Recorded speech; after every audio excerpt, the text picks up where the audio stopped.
Alright guys, so today we're going to do something different. Today I'm going to talk to you about my celebrities encounters. I was talking to a friend of mine and we were just going over reminiscing of some stories that we had in the past. Dealing with celebrities, whether we met them or we just had a small encounter with them. And oh, and by the way, welcome to Tim's World. And yeah, and he was like, you know some good stories. You should share it with your subscribers. So I thought about it. I was like, yeah, well, I should do that. So today I'm going to just talk to you about and let you know about some of my encounters with celebrities mainly in New York City, because that's where I was born and raised. I just recently moved down to Orlando, Florida. Oh, a couple of years already, quite a few years. but the majority of my encounters with celebrities has been in New York. Because New York, they're like a dime a dozen, right? So, the first story, the first story I'm going to share with you guys is an encounter that I had with a boxing champion, Mike Tyson. Mike Tyson, at the time that I encountered with him, he was the undisputed heavyweight champion of the world. And I was in Times Square, and well, we were just walking around with my friends. I must have been, I don't know, 17, 18 years old. And I'm with quite a few of my friends. You know, when you're at that age and you're with your buddies, you're thinking, you're bad, you're tough, Anything happens, my friends got my back. Well, we were walking and we went to walk up to the corner where, just about to cross the street in Times Square. And I see this big guy, and he's holding hands with this little female. She must have been 5 feet, something like that. And he's like 5'11", I think 5'11", yeah. So anyway, and I made a comment, and I said, look at this big guy with this little girl. That's all I really said, was this big guy with this little girl. Like, it didn't look right, And he turned around. He gave me this look, like just over his shoulders type thing. And when I saw it was Mike Tyson, my whole body became jello. It was like, oh my God. I looked at my friends, they didn't want nothing to do with me. And I just looked at him, and he looked at me, and I became a 6-year-old girl. And I said, sorry, Mr. Tyson. and he just turned around and kept walking. And oh my God, I'm telling you guys, it's like, oh my God, this guy was going to smash the hell out of me. You know what I mean? It was just one of those situations. And from that moment, I didn't speak a word. The whole night, I didn't say anything. I was so afraid that he was going to come back and beat me up. But yeah, that was my experience with Mike Tyson. Now, I have also another experience with a boxer. Now, this one, I was a little bit younger, and I was going to karate class, and with my classmates, and my sensei, he was saying that we wasn't going to have any class today, that we were going on a field trip. So we were going on a field trip, and so we were excited, no class, yeah, where we going? He said, it's a surprise. We all thought he was going to take us to see some kind of karate movie or something like that, just a few karate movies was out that time, and whatever. So we jumped in a van and we started proceeding. Like 2 hours later, because we wind up in Pennsylvania. He took us to Pennsylvania and we went to some kind of camp. It was just a camping area, and it looked like a camp. And we go to inside this building, small little building, almost like a warehouse type of thing. And there was right in the middle of the floor, there was a boxing ring, big boxing ring. And in that boxing ring, shadow boxing, was no other than the greatest, Muhammad Ali. He was shadow boxing in there, just throwing punches, and every single one of us was like, whoa.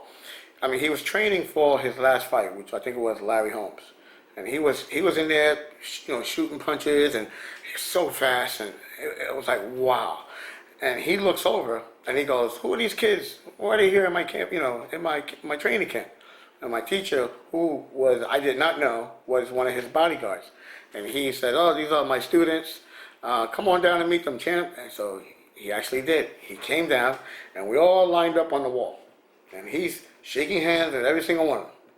He got to me, and he started jabbing. He was like, he didn't like the way I looked at him. I was like, oh, well, how did I look at you? He starts throwing jabs at me. So I'm bobbing and weaving. I'm throwing jabs back. And next thing you know, I'm putting my head down and I'm swinging with my eyes closed, of course. I open my eyes and he's over there shaking hands with the other guys. he left me shadow boxing by myself. And I'm like, oh my God, I was so embarrassed. But for a moment, just for a split moment, I actually shadowboxed with the greatest, Muhammad Ali. You know, it's crazy. I can tell you all these stories, and I truly have no proof to any of these, but just from what I'm telling you, it's just one of those things. You know what I mean? When you live in New York, like I said before, celebrities in New York are a dime a dozen. You'll see them all over the place, and some of the scenarios with them will happen, and you just would never have any proof. Back then, I didn't have a cell phone with a camera, so I couldn't vlog or anything like that. But trust me, I went toe to toe with the greatest of all times, and it was an incredible memory that'll stay with me to the end of times. And that was amazing. So now let's get off to boxing, and I'll tell you some other story.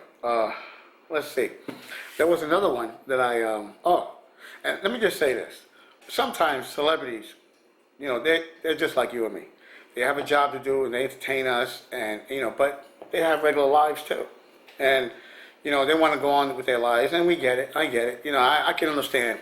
Constantly going outside and being harassed, and I want to take a picture. I want your autograph. Oh, look who's there! Look who's there! There's people pointing at you, people staring at you. I mean, I'm not a celebrity, and I hate when people stare at me. So I can imagine, how high impact that could be when you're a superstar.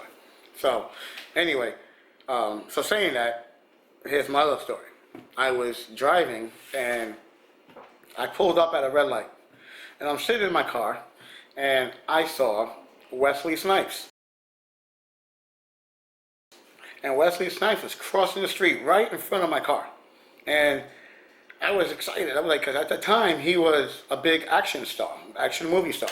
And he crossed my car, and I was like, oh my God. So I opened my window.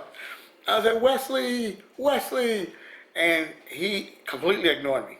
Now, he was walking with this Asian guy. It must have been his bodyguard, trainer, I don't know. Because I know, with all his movies, Blades, he does martial arts, so he's probably constantly training. I'm like, Wesley. He ignored me. And I was like, Wesley Snipes. Like he don't know his name. So I was like, Wesley Snipes. He ignored me. So I said, man, forget you. You just lost a fan.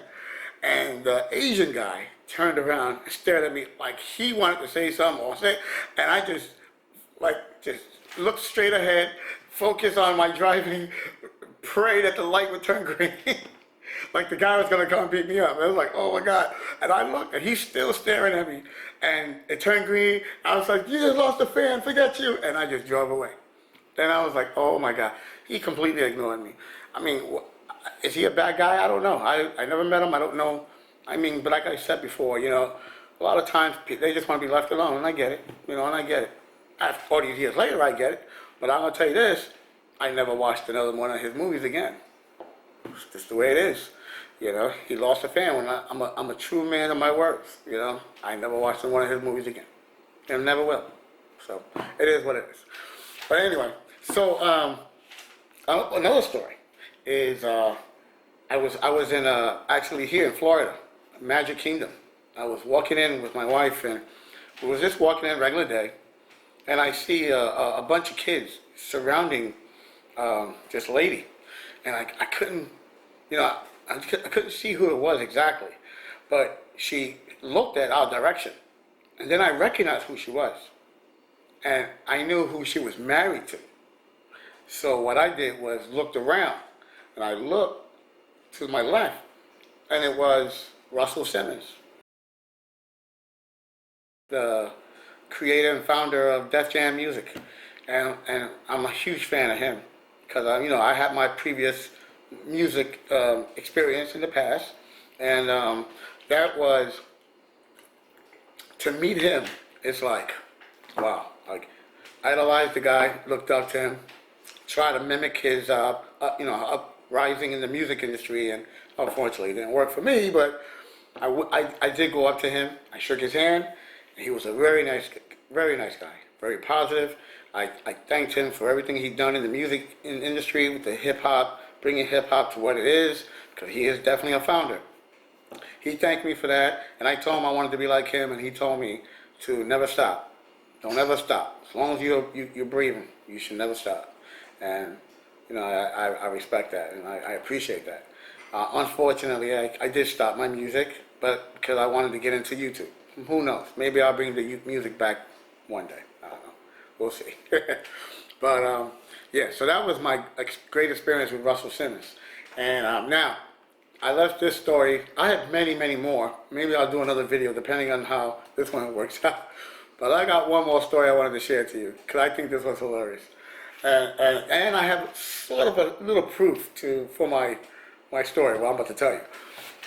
I was at a hotel and just standing around, and I hear a voice screaming and yelling, saying, "Where is Balboa? Where is Balboa?" Screaming in the hotel lobby. And you know our lobby is huge, and so it echoes. And he's screaming. Everybody's like, "Who is this guy screaming? Where is Balboa? Where is Balboa?" And here comes Mr. T. Now, Mr. T played Clubber Lang, who fought Rocky Balboa in Rocky 3. And I'm like, what the hell? Out of all places to see Mr. T screaming, "Where's Balboa?" when that movie happened like many years ago. And he's screaming, "Where's Balboa?" It was hilarious. So, I left it alone, didn't, whatever. Later on that day, I see him in the lobby taking pictures and signing autographs. And I walked up to him because, I want to maybe take a picture and get an autograph too. And I said to him, "Mr. T, how you doing, sir?" And he was like, "Hey, how you doing, son?" And he's like, and I said, "I just wanted to let you know, I just finished talking to Balboa and he accepted your challenge." And he just looked at me like, "What in the hell are you talking about?" He thought about it for a second, and then he closed his eyes and started laughing hysterical because he knew exactly what I was talking about.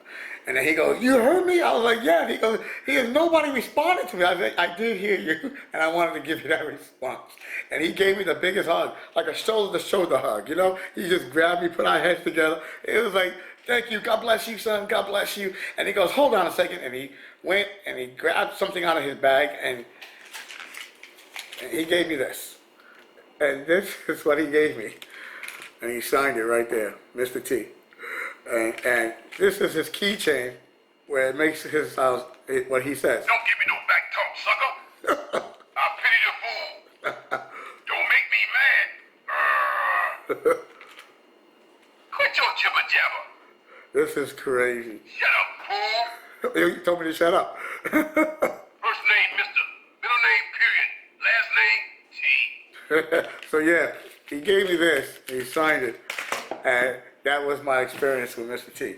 And I just thought it was amazing. It was really funny, and I have so many more, but I don't want to bore you all of them together in this video. But if you guys want more, I'll definitely give you the rest of some more celebrity encounters. Because in New York City, the encounter are a dime a dozen. I mean, they're come and go. I met Jackie Chan, which I never thought I was going to meet him. He was really nice. I met Tom Cruise. I met, I met rappers. I even hung out with rappers, and stuff like that. I met singers. I met Latin stars. I'm backstage at a major arena. I had so much encounters with baseball players, Regis Philbin, so many people, and that's what New York is all about. New York is truly the greatest city in the world. And so, so I wanted to share that with you guys. But now, I think I have to do some errands. So we're going to go to Lowe's and Super Target and stuff like that. So I don't know. I may have to change my clothes. But anyway, guys, thank you for listening to me. I appreciate that so much. And I guess I'll see you in a little bit, okay? All right, we'll see you in a little bit.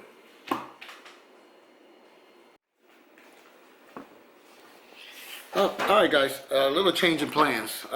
We're not gonna go to Lowe's today and see what we're talking about. We'll probably do another day. So I'm just gonna end this video this way, and yeah, and continue like saying like I really enjoy telling you guys some of my celebrity stories, and yeah, maybe like I was saying, I got more, so I'll probably do another video, and we'll talk more about my celebrity encounters. They were very great. I love having that experience, and it's something that, like I said, will stay with me for forever. But guys, thank you guys for continuing watching me. Please subscribe if you haven't subscribed. Like this video, and as always, thank you. Stay safe, and God bless. Have a good day, guys.